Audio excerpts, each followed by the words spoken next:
অবরুদ্ধ গাজা ভূখণ্ডে অবিরাম হামলা চালিয়ে যাচ্ছে ইসরায়েল। হামলার পাশাপাশি ইসরায়েল গাজাতে সর্বাত্মক অবরোধও জারি রেখেছে। ফলে এই উপত্যকায় দেখা দিয়েছে তীব্র খাদ্য সংকট। এর মধ্যে ইসরায়েলি অর্থমন্ত্রী বেজালেল স্মোট্রিচ বলেছেন, গাজায় গমের একটি দানাও ঢুকবে না। ৭ এপ্রিল বার্তা সংস্থা আনাদোলুর এক প্রতিবেদনে এই তথ্য জানা গেছে। বার্তা সংস্থাটি বলছে, ইসরায়েলি অর্থমন্ত্রী বেজালেল স্মোট্রিচ ৭ এপ্রিল অবরুদ্ধ গাজার উপত্যকায় গমের একটি দানাও প্রবেশ রোধ করার প্রতিশ্রুতি দিয়েছেন।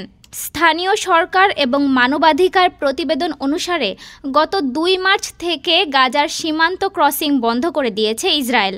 এর ফলে এই অঞ্চলে মানবিক ত্রাণ এবং চিকিৎসা সহায়তা সরবরাহ বন্ধ হয়ে গেছে এবং এতে করে সেখানে এক অভূতপূর্ব মানবিক সংকট দেখা দিয়েছে। মূলত গাজায় নতুন করে আক্রমণের অংশ হিসেবেই এই অবরোধটি আরোপ করা হয়েছে। গত ১৮ মার্চ থেকে গাজায় নতুন করে ইসরায়েলি বিমান হামলায় প্রায় ১,৪০০ ফিলিস্তিনি নিহত এবং আরও ৩,৪০০ জনের বেশি মানুষ আহত হয়েছেন। ইসরায়েলি বর্বর এই হামলা চলতি বছরের জানুয়ারিতে কার্যকর হওয়া যুদ্ধবিরতি চুক্তিও ভেঙে দিয়েছে। স্মোট্রিচ বলেছেন, তিনি এখনও গাজা থেকে ইসরায়েলি বন্দীদের ফিরিয়ে আনার চেয়ে হামাসকে পরাজিত করাকেই অগ্রাধিকার দেন। ডেস্ক রিপোর্ট, আজ বার্তা, ঢাকা।